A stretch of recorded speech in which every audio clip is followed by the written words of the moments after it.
Night 2 is coming to a close. It's all happening Saturday, December 27th, Hoffman Estates. We're going to find out who the winner of the Continental Classic is. Looking at the semifinals, we've got Jon Moxley taking on Kyle Fletcher, Takeshita taking on Okada. Who the hell's going to win this thing? You've been calling a lot of this. Yeah. So, I've called about half of it. Yeah. Right. Maybe not half. Maybe and you've less been than half. in one. Yes, and I've been in one. One of the things that I've been really impressed by. I think a lot of people have taken a lot of damage in this tournament, and I think one of the reasons that Okada is arguably the best tournament wrestler of all time is he takes minimal amounts of damage.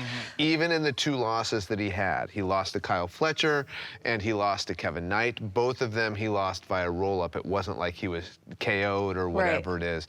When you look at on the other side, when you look at like a Kyle Fletcher and Jon Moxley, they've both taken a lot of damage. And if you've noticed, Jon Moxley has been limping a lot more in these latter matches. And he's also somebody who has put himself through the ringer this whole year. Yes. Right?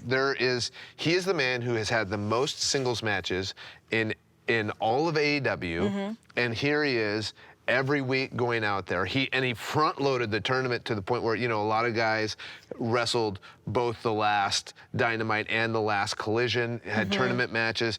He only had one, so he front-loaded that, and I think that took a toll on him. So in that match, I would think that Kyle Fletcher has the advantage, especially with his youth. So my question about Kyle Fletcher, and maybe you can shine a light on this a little bit. What is it like having the mindset of everyone constantly being like, you're the future, you're the guy, but not yet? Does that kind of like start to with you at a certain point, just be like, no, I'm like ready to be the guy? Well, they said that about you, RJ, right? And look at how that turned out. I was the future for 20 years, and then I just retired. It was fantastic. It's a good way to go out. I will say this about Kyle Fletcher, because I agree with what you said about Okada. Okada seems to be playing the tournament, as opposed to Moxley, who plays match by match. He's got this weird sports mentality. It's not weird, but I don't think it's going to serve him well. Fletcher also feels like he goes match by match. When he has so much in the tank, I think he does go a little too hard. And I don't think that's going to bode well for him. I think those two are going to absolutely kick the absolute out of each other, that I think whoever wins that match is going to be in very rough shape walking into the finals. Yeah, and I think that's one of the things that Okada did so well last year, is that Okada wrestled Ricochet last year, and he took very little damage in that first round match, whereas Will Ospreay took a lot of damage against Kyle Fletcher, and then had to go into the finals against an Okada who was feeling much better.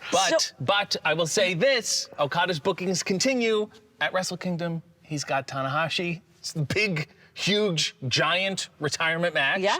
And maybe he's saving himself up. Maybe he's spreading himself too thin. Very valid point. But I mean, Takeshita, I would say if anybody is spreading themselves too thin, this is my concern with Takeshita. Takeshita has been the most impressive person in this tournament, has had the best record in the whole tournament. The problem is, he did the G1 this year and won the G1. He defended the IWGP Heavyweight Championship. He's in the Continental Classic. And then now if he is going to win this thing, he is going to have to wrestle 2 matches, and then he's still thinking about he has to defend his IWGP Championship just days later after World's End. Yeah. I mean, he's putting himself in a very taxing situation. If I am Don Callis, I'm sitting down Takeshita, I'm sitting down Okada, and say, one of you take a dive, and let's save ourselves for the finals. But really, when you think that there are 3 members of the Don Callis family going into this, 1 Death Rider, I feel like we are going to see the Don Callis family potentially implode, and we've been seeing more of that. What happens on the other side? They've been so adamant that they are going to be holding on to that Continental Championship. If they don't, then what happens to them? Well, so here's my thing I wonder about with Don. Don is the one who's talking about keeping the Continental Championship in the Don Callis family. Because he just cares about it staying with his group. Right. Them as individuals, if you went up to Kyle Fletcher and said, hey, Kyle, sorry, it's not your time. We're, you know, we want. You're the future. Yeah, you're the future. Yeah. Like, it's like that, and we've already seen the tensions bubbling over with Okada and Takeshita. We know they can't wait to fight each other. Yes. They can't Yes. wait to do that. On the other end, though, I am surprised that the Death Riders have not imploded. 3 of them were also in this. It's not boded well for Mox. That loss to Claudio felt kind of tragic. Yeah. And everyone was like waiting for everything Tragic for who? Well, if you're pulling for Mox, Who's pulling right? for Mox? Some Nobody. people. One person. One person is Yeah. pulling It's for not Mox. one person. I think a lot of people are pulling for Jon Oh, Moxley. you are Look, so biased. You're know, wait a biased. minute. I'm biased too. I am such a You're noob. I'm biased. not biased about anything. They're a group of assholes, and then people are Yes, forced to choose they're between the all assholes. assholes. Let's talk He's about this. biased because Mox pulled his pants down in the locker room and nobody liked it. Some people liked it, and I'm not going to say who. Continue. Okay, so listen, looking at the year that Jon has had, to lose the title to Hangman at All In, to go on this incredible losing streak, but I still feel like him coming into this, and he had a bit of a rough go coming into the Continental Classic. He comes into each match, I don't feel like with the last match weighing over him. I think he attacks each match ready to go. I know that he's been, you know, you talk about that limp. I will say, even on the other side of that limp, this man is down in the gym doing mobility training, doing whatever he needs to do until like 2, 3 o'clock in the morning. He is putting in the work to make himself feel a little better. We're seeing that wear and tear, but he is putting in the work. And I think mentally, he's actually in a pretty decent spot coming into this. So I think the 2 people most mentally ready for this are Okada and Mox. The difference is, you talk about him staying up till 2 or 3 in the morning doing mobility training. There is such a thing as overtraining. Sure. And that works great for you when you're younger.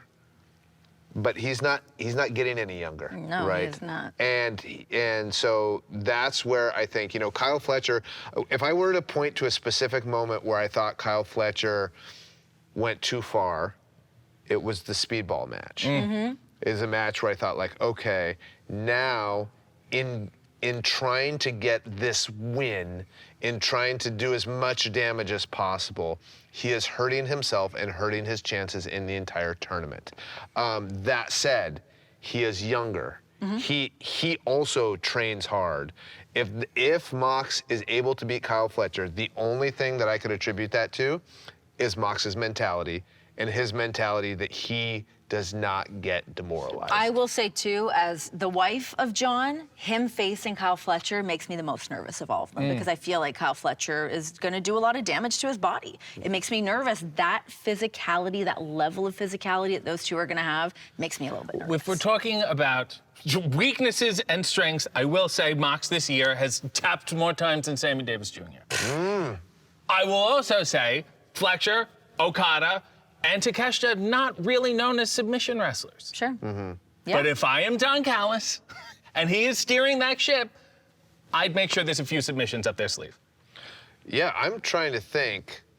Okada has a submission that he's tapped out quite a few people with when he was in New Japan. We have not seen him use it effectively here in AEW. It would be interesting to see if we get to a Mox Okada match, if that comes into play. I think that's a very valid point. I would, if I'm Don Callis, I don't try to alter Kyle Fletcher's game to do submissions. I don't alter Takeshita's game to do submissions. Neither of them have a history of submitting people, and you get into a match like that with especially because they're younger, right? They're both younger wrestlers. They get into the ring with Jon Moxley and start trying to do submissions that they're not masters at. Jon is so great at reversing submissions. So who tapped Jon? Kyle O'Reilly. Kyle O'Reilly, yeah. Who is a submission Specialist, master, yeah. right? And when Jon quit against Darby, I don't think it was because he couldn't take the pain anymore. I think it was because Darby was the one person who, and in that match specifically where you have to make somebody quit, Jon realized he would have had to kill him, and Darby would not have quit. So that's the thing. So you need to be if you're going to tap out Jon Moxley, you have to be a submission master, and neither Kyle Fletcher nor Takeshita is that guy. I also think, I know that Jon, he's a good sufferer. He's good at being in that pain. He does, but he thrives in that. So I think when you're also looking at being in back-to-back matches in one night, he's the guy that is more mentally and physically ready to endure what he has to do. But these aren't the suffer Olympics. Yeah. You got to win the match. You got to beat Takeshita, potentially. It also, when you look back at the first Continental Classic, when Jon wrestled Eddie Kingston, Eddie Kingston won that match, right? And so it's like, that was a little bit different. They didn't have to do 2 matches in one night, but the amount of matches leading into it and then doing the semifinals, literally the Dynamite before World's End that year, you know, he lost that match, and it's against a guy that he's beaten every time out. You know what I mean? And so yeah, but I think if Who's gonna win? Who's gonna win the whole thing? Okada. Wow. I'm sick of Okada being the Continental Champion, to be honest. Well, Ready to move on. Yep, everybody's sick of it, and that's the problem, is that he's so good in that he knows these rules, he knows these tournaments better than anybody else. I'm going to say to hell with the future. The future is now. You're picking Fletcher. I'm going to pick Fletcher. Why not? I feel like he has the most equity to spend here because he is the youngest, and he can be a little reckless as opposed to the other guys. I'm going to pick him. You don't think Takeshita's reckless? I think Takeshita's a little reckless. I think he's got the Takeshita's one of my IWGP absolute Championship. favorites to watch. I think he's got too much on his plate. He's got the beef with I don't think Okada. he has too much on his plate. I think he is locked into such a special place right now. He's got that winning mentality. I think Takeshita's a killer coming into this. So you're betting against... Who are you betting for? My heart is going with Jon Moxley, we all but have there really is a big part of me thinking that Takeshita is so locked into something so special right now. I think that he could be the guy to dethrone Okada in this. I think both of you are so wrong. I think Jon Moxley's an asshole. Well, sometimes I agree with you.